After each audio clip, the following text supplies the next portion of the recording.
Tahu nggak kebiasaan makan kita yang sekarang sama orang-orang zaman dulu, let's say katakanlah orang tua kita, ya. Pada zaman dulu itu berbeda jauh. Dan tentu saja ini akan berkaitan dengan penyakit yang kita alami zaman sekarang. Itulah sebabnya zaman anak-anak sekarang banyak sekali yang mengalami gangguan pada lambung atau kita sebut dispepsia. Mungkin bahasa kerennya sakit mah. Oke, apa itu? Tonton setelah yang satu ini.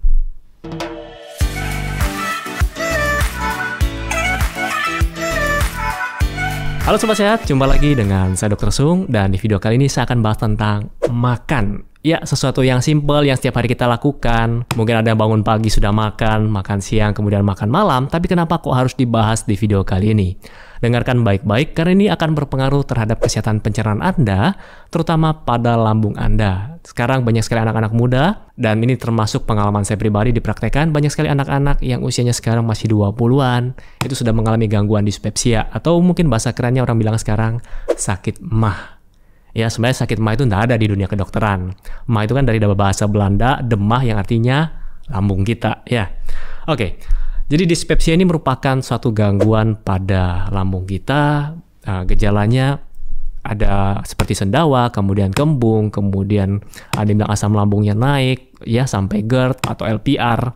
Nah, kalau untuk penyakit-penyakit tersebut mungkin saya sudah pernah bahas di video-video saya sebelumnya, silahkan Anda cek. Dan sekarang kita konsentrasi ke makanan dulu. Nah, makan itu bukan sekedar kita memasukkan makanan di mulut, kemudian kita kunyah, kita telan, lalu kita buang air besar. Tidak sesimpel itu, tidak sesederhana itu ya. So, makanan ini meliputi banyak sekali panca indera kita, kemudian banyak sekali melibatkan enzim-enzim yang ada dalam pencernaan kita. Sekarang saya mau tanya, silakan Anda tulis di kolom komentar di bawah ini, apa yang Anda lakukan sebelum Anda makan, dan ketika Anda sedang makan. Kebiasaannya berubah jauh kan? Coba tanya orang tua Anda, dulu kalau lagi makan, apa yang dilakukan? Kumpul dulu semuanya, ya. Kita di satu ruang makan, di meja makan, kemudian kursi ditata rapi, piring ditata rapi, kemudian nasi diambilkan oleh mungkin ibu kita atau mama kita di rumah, ditaruh di piring-piring kita, kemudian dikasih lauknya, dikasih sayurnya, kemudian kita berdoa bersama-sama, ya. Tapi sekarang apa yang dilakukan? Kebanyakan kita makan di luar. Kita makan di kendaraan kita naik mobil mungkin sambil nyetir, sambil makan yang instan, yang praktis. Kemudian sebelum makan, di story dulu, atau dimasukin ke feed, ya. Jadi kita cari makanan-makanan yang kemasannya bagus, yang instagramable, supaya menarik untuk dimasukin ke sosial media. So, itu berbeda sekali dong, ya, dengan zaman dahulu. Nah, makanya penyakitnya sekarang juga bermacam-macam. Bahkan sampai anak muda pun sudah mengalami gangguan pada lambung, ya, pada gangguan dispepsia. So, jadi ini penting sekali. Nah, apa yang perlu kita perhatikan saat kita makan? Saya menyebutnya dengan mindfulness eating. Dan sekarang juga sudah banyak sekali yang membahas tentang mindfulness. Mungkin kalau Sobat Sehat yang menonton video ini, mindfulness pernah dengar nih dok? Di acara meditasi mungkin, atau di yoga, atau di orang-orang yang ingin mencari ketenangan. Yap, betul sekali. Jadi mindfulness artinya adalah kita sadar dengan kondisi kita saat ini. Kita sadar kita sedang apa saat ini. Nah, itu juga berlaku pada saat kita makan. Jadi kalau kita bahas tentang mindfulness eating, itu ada 4 komponen di dalamnya yang penting yang akan saya bahas pada video kali ini. So, jadi yang pertama adalah sight atau penglihatan. Sebelum kita makan, kita lihat dulu nih isi piring kita apa. Ya, kalau dulu saya kecil pernah diajari, kita lihat makanannya, misalnya kita pegang sebuah jeruk atau apel di piring kita sudah dipotongkan oleh ibu kita. Kita lihat nih, kita bayangkan apel ini dari mana. Ya, terima kasih kepada langit dan bumi. Jadi pertama kan kita doa dulu nih. Terima kasih kepada Tuhan. Kemudian terima kasih kepada langit dan bumi karena ada air hujan, ada tanah. Jadi apel ini bisa tumbuh. Ada petani di sana yang berjasa. Jadi apel ini jadi bisa tumbuh menjadi buah apel. Kemudian kita terima kasih kepada yang jual apel. Kita terima kasih kepada orang tua kita yang sudah membelikan. Kita terima kasih kepada ibu kita yang sudah memotongkan apel ini sampai tersedianya apel di meja kita. Ya, dulu waktu kecil saya seperti itu diajarin.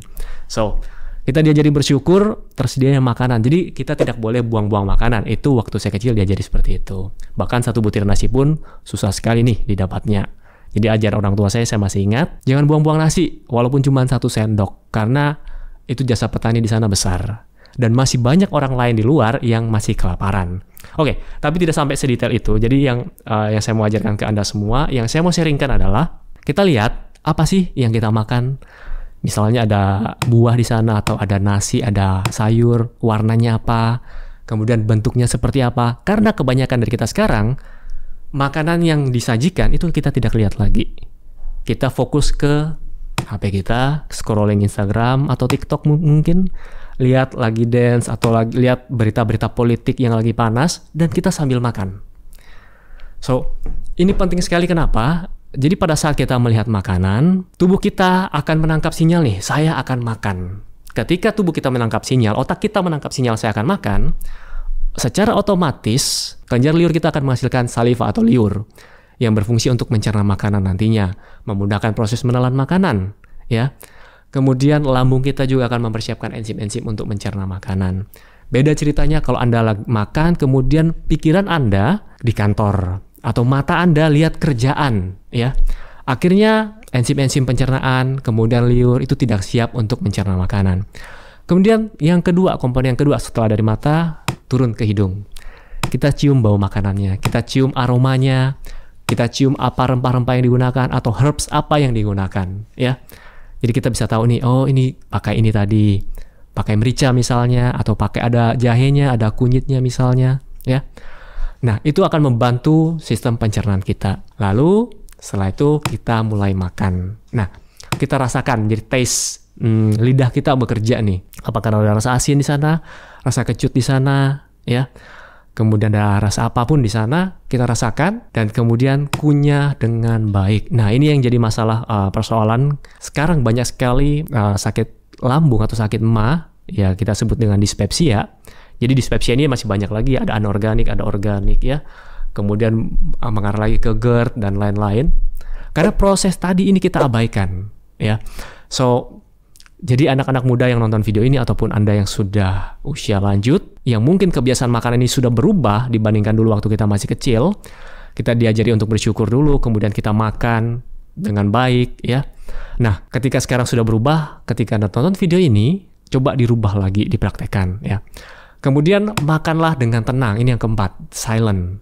Nah, jadi siapa dulu kalau yang duduk makan sama keluarganya, ketika kita berbicara saat makan dimarahin sama orang tua. Ayo kalau makan jangan sambil ngomong, nanti bisa kesedak, ya. Itu juga penting sekali ketika kita tenang, silent, kita tenang. Jadi bukan kita sambil nonton TV, bukan kita sambil style musik yang keras, ya. Ketika kita tenang, ingat, sistem saraf otonom di otak kita, sistem saraf pusat itu ada dua, ada parasimpatis, ada simpatis, ya. Ketika yang aktif simpatis ini untuk membuat tubuh kita mempersiapkan untuk fight or flight, untuk lawan atau lari, ya. Jadi ini digunakan misalnya ketika kita menghadapi ancaman. Kita sedang makan loh, bukan sedang menghadapi ancaman.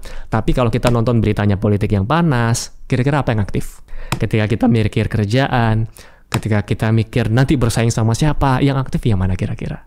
Nah, sedangkan untuk proses mencerna makanan, proses healing, proses tidur, proses kita tenang, proses penyembuhan, itu semua berkaitan dengan sistem saraf parasimpatis.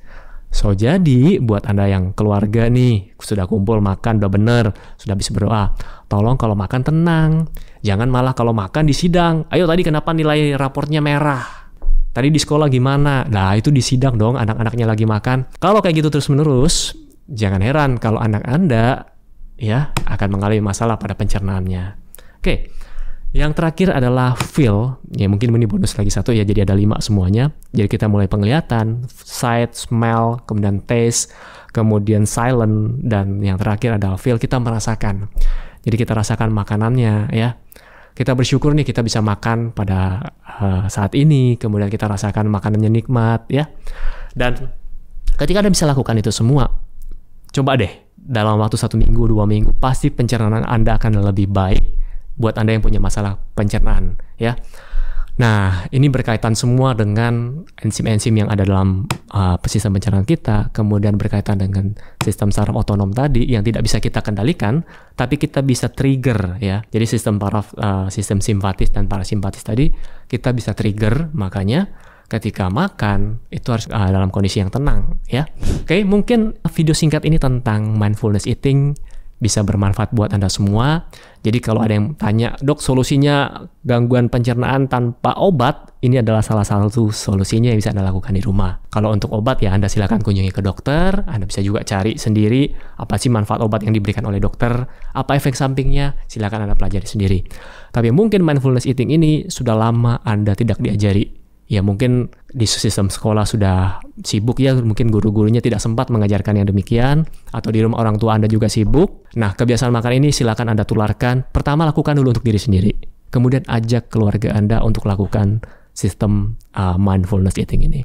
Oke, semoga bermanfaat. Sampai jumpa di video saya selanjutnya. Salam hebat luar biasa. Dan di video kali ini saya akan bahas tentang makan. Ya, sesuatu yang simple yang setiap hari kita lakukan. Mungkin ada yang bangun pagi sudah makan siang, kemudian makan malam. Tapi kenapa kok harus dibahas di video kali ini?